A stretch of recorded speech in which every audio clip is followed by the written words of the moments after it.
أعوذ بالله من الشيطان الرجيم. بسم الله الرحمن الرحيم.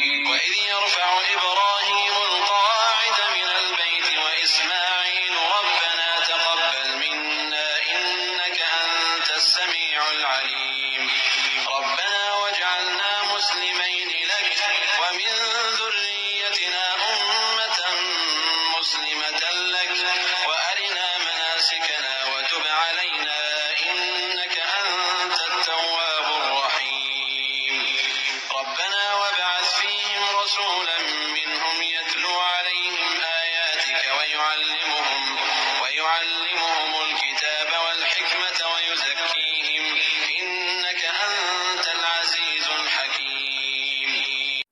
السلام علیکم ورحمۃ اللہ وبرکاتہ. الحمد للہ رب العالمین والصلاة والسلام علی رسول کریم. اما بعد فقد قال اللہ تعالی فی القرآن المجید والفرقان الحمید. اعوذ باللہ من الشیطان الرجیم. بسم اللہ الرحمن الرحیم. وَإِذْ قَالَ إِبْرَاهِيمُ رَبِّ اجْعَلْ هَٰذَا بَلَدًا آمِنًا وَارْزُقْ أَهْلَهُ مِنَ الثَّمَرَاتِ مَنْ آمَنَ مِنْهُم بِاللَّهِ وَالْيَوْمِ الْآخِرِ. معزز محترم سامعین کرام، میرے پیارے بھائی اور دوستو، آج کی اس درس میں میں انشاءاللہ آپ حضرات کے سامنے حضرت ابراہیم علیہ السلام کی چند دعاؤں کو بیان کروں گا اور اس کا اثر کیا ہوا اس کو بھی انشاءاللہ بیان کروں گا. تو آئیے دیکھتے ہیں کہ اللہ رب العالمین نے حضرت ابراہیم علیہ السلام کی دعاؤں کو کس کس طریقے سے بیان کیا ہے. انہوں نے کس کس طریقے سے دعائیں مانگی ہے اور اللہ رب العالمین نے کس طریقے سے ان کی دعاؤں کو قبول کیا اور اس کا پھل کیا دیا، اس کا ثمرہ کیا دیا.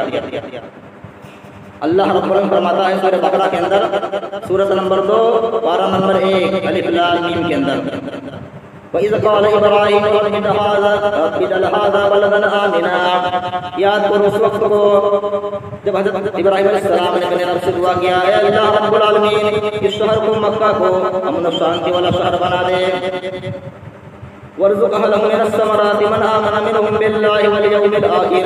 اور جو یہاں کے رہنے والے ہیں ان کو پھلوں کی روزی عطا فرما، جو لوگ اللہ پر اور آخرت کے دن پر ایمان رکھتے ہیں. تو یہ دعا ابراہیم علیہ السلام نے اللہ سے کی تو اللہ رب العالمین نے اس دعا کو قبول کیا اور اس کا فائدہ کیا ہوا کہ اللہ رب العالمین نے پورے شہر کو امن و شانتی والا شہر بنا دیا. اتنا امن و شانتی والا شہر بنا دیا کہ وہاں نہ تو کسی کو قتل ہونے کا کوئی خطرہ رہتا ہے، نہ زناکاری کا، نہ بدکاری کا، نہ اور کسی دوسرے گناہ کے ہونے کا خطرہ رہتا ہے. وہاں ہر طرح سے امن و شانتی، امن و سکون پایا جاتا ہے. اور اسی طریقے سے وہاں اتنا اللہ رب العالمین نے پھلوں کی برکت دی کہ اتنا زیادہ پیداوار پھلوں کی اللہ نے کر دی کہ ہر طرف ہریالی ہی ہریالی نظر آتی ہے. اور اتنا زیادہ پھلوں کی پیداوار وہاں ہوتی ہے، اتنا زیادہ دنیا میں کہیں نہیں ہوتی ہے. اتنا پھلوں کی پیداوار اللہ رب العالمین نے وہاں دی. تو یہ بھی حضرت ابراہیم علیہ السلام کی دعاؤں کا اثر ہے. اور اسی طریقے سے جب حضرت ابراہیم علیہ السلام اور اسماعیل علیہ السلام یہ دونوں بیت اللہ کی بنیادیں اونچی کر رہے تھے، اس وقت انہوں نے اللہ رب سے دعائیں کی تھی. وَإِذْ يَرْفَعُ إِبْرَاهِيمُ الْقَوَاعِدَ مِنَ الْبَيْتِ وَإِسْمَاعِيلُ. یاد کرو اس وقت کو جب حضرت ابراہیم علیہ السلام اور حضرت اسماعیل علیہ السلام یہ دونوں بیت اللہ کی بنیادیں اونچی کر رہے تھے اور دعا کرتے تھے، ربنا تقبل منا انک انت السمیع العلیم. اے اللہ رب العالمین، اے ہمارے پروردگار ہم سے خدمت قبول فرما لے، یہ سب کچھ سننے والا جاننے والا ہے. تو یہ بھی دعا اللہ رب نے قبول کی. اور اللہ رب العالمین نے خانہ کعبہ کو رہتے دنیا تک کے لیے، لوگوں کے لیے، قیامت تک آنے والے لوگوں کے لیے اپنی عبادت کا جگہ بنا دیا، مرکز بنا دیا. یعنی اب تمام کے تمام دنیا کے جتنے بھی لوگ ہیں، تمام کے تمام مسلمان لوگ، مومن لوگ اس دنیا کے کونے کونے سے اس خانہ کعبہ میں حج کرنے آئیں گے. وہ حج کا مرکز اللہ رب العالمین نے بنا دیا ابراہیم علیہ السلام کی دعاؤں کی وجہ سے. اس کے بعد آگے بیان کیا، ربنا واجعلنا مسلمین لک ومن ذریتنا امة مسلمة لک. اے اللہ رب العالمین، ہم دونوں کو اپنا فرما بردار بندہ بنا دے اور ہماری اولاد میں سے ایک امت کو اپنا فرما بردار بندہ بنا دے. اللہ رب نے ان دعا کو بھی قبول کیا اور اللہ رب العالمین نے اس کی وجہ سے حضرت ابراہیم علیہ السلام کو اور حضرت اسماعیل علیہ السلام کو دونوں کو اپنا بہت زیادہ ہی فرما بردار بندہ بنا دیا. اتنا فرما بردار بندہ بنا دیا کہ جب اللہ رب العالمین نے حضرت ابراہیم علیہ السلام سے امتحان لینا چاہا کہ کہ آپ اپنے بیٹے کو میرے لیے قربان کر دو. تو اتنی بڑی آزمائش، اتنا بڑا امتحان، لیکن اس پر بھی وہ دونوں تیار ہو گئے. ابراہیم علیہ السلام ذبح کرنے کے لیے تیار ہو گئے اور اسماعیل علیہ السلام ذبح ہونے کے لیے تیار ہو گئے، جیسے کہ اللہ رب نے اس کی وضاحت سورہ صافات کے اندر کی ہے. سورت نمبر 37 ہے اور پارہ نمبر 23. پارے کا نام ہے وَمَا لِيَ لَا أَعْبُدُ الَّذِي فَطَرَنِي وَإِلَيْهِ تُرْجَعُونَ. قال يا بني إني أرى في المنام أني أذبحك فانظر ماذا ترى. حضرت ابراہیم علیہ السلام اپنے بیٹے سے کہتے ہیں اسماعیل علیہ السلام سے، اے میرے بیٹے، میں نے خواب میں دیکھا ہے میں تجھ کو ذبح کر رہا ہوں، فانظر ماذا ترى، تو بتا تیری کیا رائے ہے، ذبح ہونے کے تو تیار کہ نہیں تیار ہے. تو بیٹے نے کیا جواب دیا؟ قال يا أبت افعل ما تؤمر ستجدني إن شاء الله من الصابرين. اے میرے والد محترم، اللہ رب العالمین نے جو حکم آپ کو دیا ہے اس میں آپ دیری مت کیجیے، اسی کو آپ پر گزریے. اگر اللہ رب العالمین نے چاہا تو مجھے صبر کرنے والوں میں سے پائیں گے. اس کے بعد وَأَرِنَا مَنَاسِكَنَا وَتُبْ عَلَيْنَا إِنَّكَ أَنْتَ التَّوَّابُ الرَّحِيمُ. اے اللہ رب العالمین، ہمیں ہمارے عبادت کے طریقے میں بتا اور ہم پر رحم فرما اور ہماری توبہ قبول فرما، بے شک تو توبہ قبول کرنے والا ہے، رحم کرنے والا ہے. ربنا وابعث فيهم رسولا منهم. اے اللہ رب العالمین، انہی لوگوں میں سے انہی میں ایک رسول مبعوث فرما دے، رسول کو بھیج دے. ربنا وابعث فيهم رسولا منهم يتلو عليهم آياتك ويعلمهم الكتاب والحكمة ويزكيهم. جو ان کو تیری آیتیں پڑھ پڑھ کر کے سنایا کرے اور ان کو علم اور حکمت کی باتیں سکھایا کرے اور ان کے دلوں کو پاک کیا کرے شرک اور کفر سے. انك انت العزيز الحكيم. بے شک تو زبردست حکمت والا ہے. تو اس دعا کے اثر سے کیا ہوا؟ اس دعا کو بھی اللہ رب العالمین نے قبول کیا اور اس کی وجہ سے اللہ رب العالمین نے حضرت اسماعیل علیہ السلام کی اولاد میں سے حضرت محمد صلی اللہ علیہ وسلم کو پیدا کر دیا، رسول بنا دیا. یہ مقام یعنی اللہ رب العالمین نے عطا کیا. جو نبی صلی اللہ علیہ وسلم تمام نبیوں کے امام، تمام نبیوں کے امام ہیں، تمام نبیوں کے سردار ہیں اور پوری امت کے لیے، پوری کائنات کے لیے، یعنی پوری دنیا والوں کے لیے نبی بنا کر کے بھیجے گئے. اللہ رب نے ان کو پوری امت کے لیے نبی بنا کر کے بھیجا، مبعوث فرمایا. یہ بھی حضرت ابراہیم علیہ السلام کی دعاؤں کا اثر تھا، انہیں کی وجہ سے دعاؤں کا اثر ہے. اسی طریقے سے اللہ رب نے ایک اور جگہ حضرت ابراہیم علیہ السلام کی دعاؤں کو ذکر کیا ہے. سورہ ابراہیم کے اندر سورت نمبر 14 اور پارہ نمبر 13. پارے کا نام ہے وَمَا أُبَرِّئُ نَفْسِي إِنَّ النَّفْسَ لَأَمَّارَةٌ بِالسُّوءِ إِلَّا مَا رَحِمَ رَبِّي. وَإِذْ قَالَ إِبْرَاهِيمُ رَبِّ اجْعَلْ هَٰذَا الْبَلَدَ آمِنًا. یاد کرو اس وقت کو جب حضرت ابراہیم علیہ السلام نے اپنے رب کو پکارا کہ اللہ رب العالمین اس شہر کو امن و شانتی والا شہر بنا دے. وَاجْنُبْنِي وَبَنِيَّ أَن نَّعْبُدَ الْأَصْنَامَ. اے اللہ رب العالمین ہم کو اور ہماری اہل اولاد کو بت پرستی سے، شرک سے بچا لے. یہ دعا کی. اس سے بات ثابت ہوئی کہ مورات کو یا خاص طور سے اہل علم کو، علماء کرام کو پہلے اپنی فکر کرنی چاہیے، اس کے بعد میں اس کے فوراً بعد اپنے اہل ویال کی فکر کرنی چاہیے. یعنی پہلے اپنے آپ کو شرک سے، کفر سے بچانے کی فکر کرنی چاہیے اور اس کے فوراً بعد اپنے اہل ویال کو، اعلی اولاد کو شرک سے، کفر سے، گناہ کاموں سے بچانے کی فکر کرنی چاہیے. جیسے کہ اللہ رب العالمین نے نبی صلی اللہ علیہ وسلم کو اس چیز کا حکم دیا ہے. سورہ شعراء کے اندر سورت نمبر 26 پارہ نمبر 19. پارے کا نام ہے وَقَالَ الَّذِينَ لَا يَرْجُونَ لِقَاءَنَا وَأَنذِرْ عَشِيرَتَكَ الْأَقْرَبِينَ. اے نبی صلی اللہ علیہ وسلم آپ اپنے قریبی رشتہ داروں کو اللہ کے عذاب سے ڈرائیے. اسی طریقے سے سورہ تحریم کے اندر اللہ رب العالمین نے فرمایا سورت نمبر 66 پارہ نمبر 28 کے اندر. پارے کا نام ہے قد سمع اللہ قول التی تجادلک فی زوجها یا ایھا الذین آمنوا، یا ایمان والو، اے مومنو، قوا انفسکم واہلیکم نارا. تم اپنے آپ کو اور اپنے اہل ویال کو جہنم کے عذاب سے بچاؤ. اس کے بعد اور اسی طریقے سے جب اللہ رب العالمین نے حضرت ابراہیم علیہ السلام کا امتحان لینا چاہا اور حکم دیا تم اپنے اولاد کو اور اپنی بیوی کو لے جا کر کے خانہ کعبہ کے پاس چھوڑاؤ جہاں کوئی نہیں رہتا بستا ہے. تو اللہ رب العالمین کی اس حکم پر بھی ابراہیم علیہ السلام تیار ہو گئے اور لے جا کر کے چھوڑائے. پھر جب وہاں سے واپس آنے لگے تو انہوں نے یہ دعا کی ربنا انی اسکنت من ذریتی بواد غیر ذی زرع عند بیتک المحرم. اے اللہ رب العالمین ہمارے پروردگار ہم نے اپنی آل اولاد کو لا کر کے تیرے برکت والے گھر محترم والے گھر کے پاس بسا دیا ہے جہاں کھیتی باڑی نہیں ہے, جہاں کوئی گھاس پھوس نہیں ہے, غیر ذی زرع ہے. اس لیے ربنا لیقیموا الصلاۃ تاکہ نماز قائم کریں, نماز کی ادائیگی کریں. اس سے آپ کو اندازہ لگے گا کہ اللہ رب العالمین نے یہاں جو بیان کیا نبی صلی اللہ علیہ وسلم کی دعاؤں میں کہ انہوں نے عبادتوں میں سے نماز کا ذکر کیا ہے. عبادت تو بہت ساری, اس کی بہت ساری شکلیں ہیں, لیکن ابراہیم علیہ السلام نے نماز کا ذکر کیا. اس سے بھی نماز کی اہمیت اور فضیلت معلوم ہوتی ہے. اس کے بعد آگے فجعل افئدة من الناس تهوي إليهم. اے اللہ رب العالمین تو لوگوں کے دلوں کو مائل کر دے کہ لوگ یہاں آئیں, ان کی طرف آئیں, ان کی طرف جھکے رہیں. یعنی دنیا کے کونے کونے سے لوگ یہاں آئیں.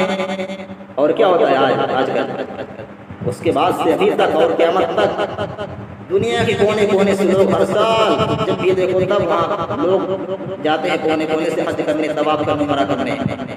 تو یہ بھی نبی السلام کی دعا کا اثر ہے.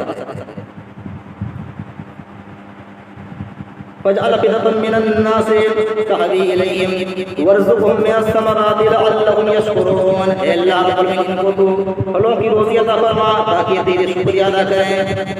یعنی ابراہیم علیہ السلام جب اپنی بیوی کو اور اپنی اولاد کو لے جا کر کے کھانے کعبہ کے پاس بسائے تھے تو اس موقع پر وہاں کوئی کھیت کھلیان نہیں تھا, کوئی درخت نہیں تھا, کوئی پیڑ پودا نہیں تھا. اور ابراہیم علیہ السلام چند کھجور اور تھوڑا سا پانی دے کر کے آئے تھے.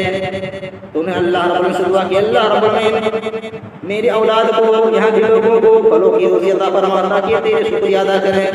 تو اللہ رب العالمین نے وہاں پھلوں کی روزی عطا کر دی اور پانی کا بھی انتظام کر دیا. آب زمزم جس کو بولتے ہیں. ربنا انك تعلم ما نخفي وما نعلن. اے اللہ رب العالمین ہم جو چھپاتے ہیں جو ظاہر کرتے ہیں تو اس کو بخوبی جانتا ہے. نبی علیہ السلام نے یہ دعا کی اس وجہ سے کہ اللہ رب العالمین جو ہم دعا کر رہے ہیں, دعا کرنے کا میرا جو مقصد ہے اللہ رب تو بخوبی جانتا ہے. ربنا انك تعلم ما نخفي وما نعلن وما يخفى على الله من شيء في الارض ولا في السماء. اور آسمان زمین میں کوئی بھی چیز اللہ رب العالمین سے پوشیدہ نہیں, چھپی ہوئی نہیں ہے. اس کے بعد جب اللہ رب العالمین نے حضرت ابراہیم علیہ السلام کو اسحاق اور یعقوب عطا کی اولاد سے نوازا تو اس موقع پر بھی ابراہیم علیہ السلام نے اللہ رب العالمین سے دعا کہ اللہ رب العالمین کی تعریف بیان کی. الحمدللہ الذی وهب على الكبر اسماعیل و اسحاق.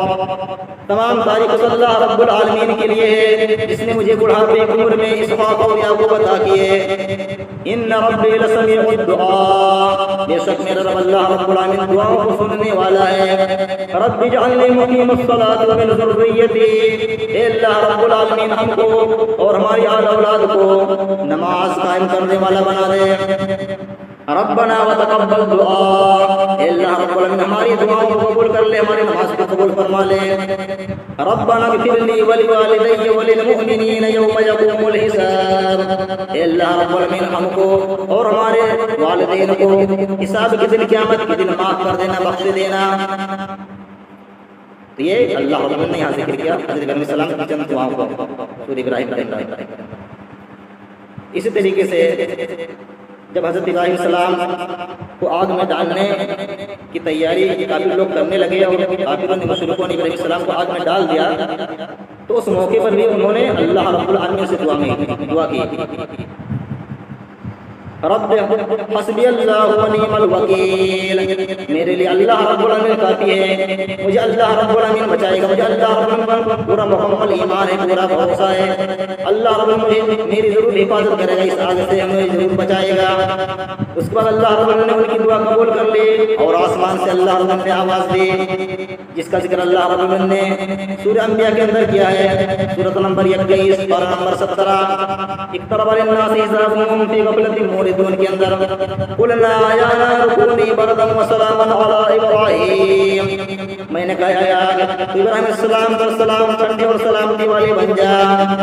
یہ اللہ نے آگ کو حکم دیا, آگ ٹھنڈی ہو گئی, سلامتی والی بن گئی اور حضرت ابراہیم علیہ السلام کو ذرا بھی تکلیف نہیں پہنچی آگ سے. اسی طریقے سے سورہ شعراء کے اندر بھی اللہ رب العالمین نے حضرت ابراہیم علیہ السلام کی چند دعاؤں کو ذکر کیا ہے. سورہ شعراء سورۃ نمبر 26 اور پارہ نمبر 19. پارے کا نام ہے وقال الذین لا یرجون لقاءنا رب حب لی حکما والحقنی بالصالحین.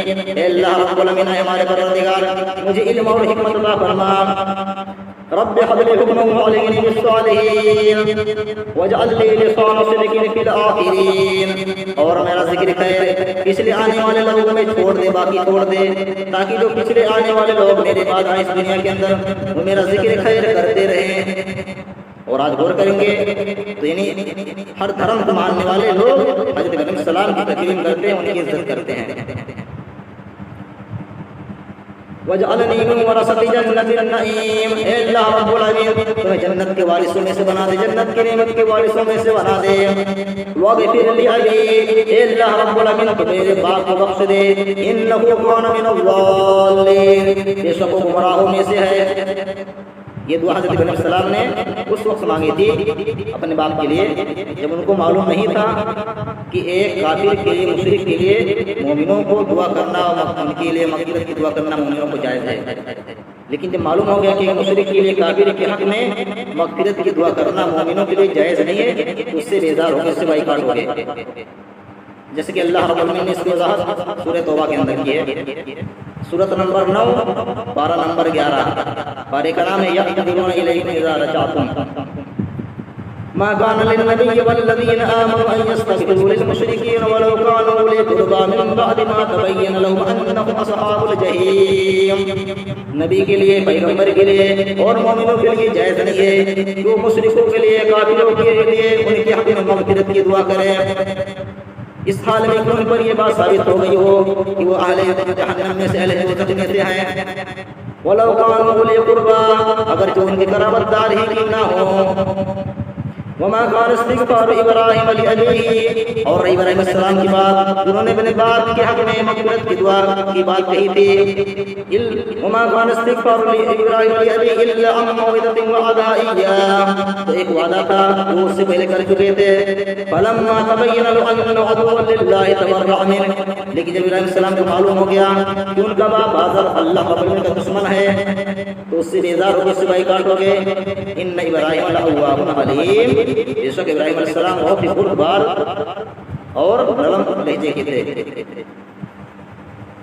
اسی طریقے سے کل قیامت کے دن علیہ السلام اپنے اللہ رب سے کہیں گے اللہ رب میرے باپ کو جہنم میں کیوں داخل کر، اس کو جنت میں داخل کر دے. میرا باپ جہنم میں جا رہا ہے، اس سے بڑی رسوائی میرے لیے کیا ہو سکتی ہے. تو اللہ رب حکم دے گا کہ ان کو جہنم میں گھسیٹ سے ڈال دیا جائے. تو ان کو بچھو بنا کر کے جہنم میں گھسیٹ سے ان کے باپ کو ڈال دیا جائے گا.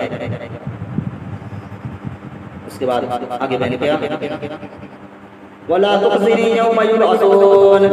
کل قیامت کے دن جب تمام کے تمام لوگ اکٹھا کیے جائیں گے، حاضر کیے جائیں گے. اے اللہ رب العالمین مجھے رسوا مت کرنا، مجھے ذلیل رسوا مت کرنا. یوم لا ينفع مال ولا بنون. جس دن نہ تو مال کچھ کام آئے گا، نہ بیٹے کچھ کام آئیں گے. اس سے بات ثابت ہوئی کہ موراب کو دنیا سے زیادہ آخرت کے لیے فکر کرنی چاہیے، کیونکہ آج لوگ دنیا کمانے کے چکر میں، مال دولت کے چکر میں آخرت بھول جاتے ہیں. اور نبی صلی اللہ علیہ وسلم کیا کہتے ہیں یوم لا ينفع مال ولا بنون. جس دن نہ تو مال کچھ کام آئے گا، نہ بیٹے کچھ کام آئیں گے. الا من اتى الله بقلب سلیم. ہاں مگر وہی شخص کامیاب ہوگا جو اللہ رب العالمین کے پاس صحیح سلامت قلب سلیم دل لے کر کے آئے گا. شرک سے، کفر سے کی نجاستوں سے پاک دل لے کر کے وہی کامیاب ہوگا.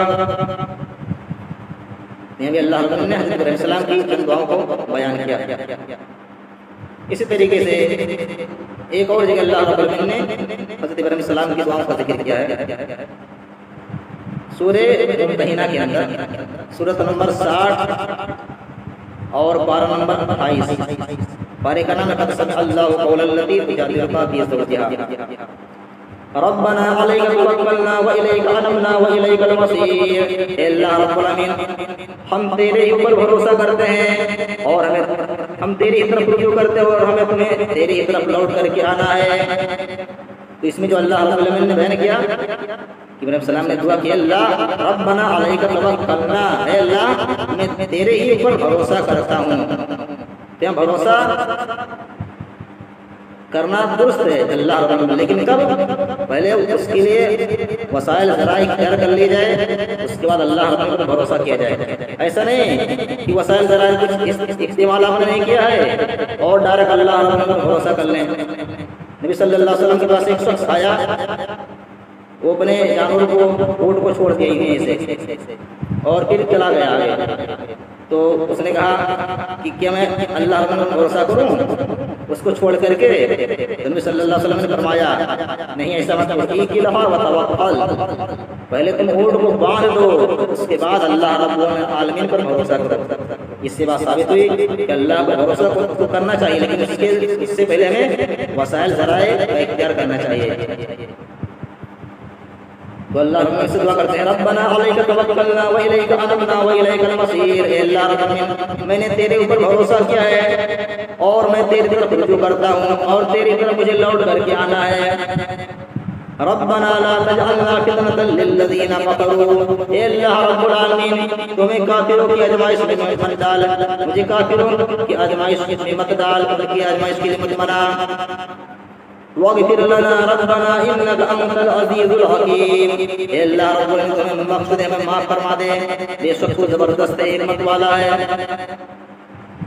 تو میں نے آپ حضرات کے سامنے حضرت ابراہیم علیہ السلام کی چند دعائیں بیان کی ہے، اس لیے ہم اور آپ کو ان دعاؤں کو پڑھنا چاہیے، اللہ رب سے بار بار اس طرح کی دعائیں مانگنی چاہیے اور اس طرح کی دعائیں بار بار پڑھنی چاہیے۔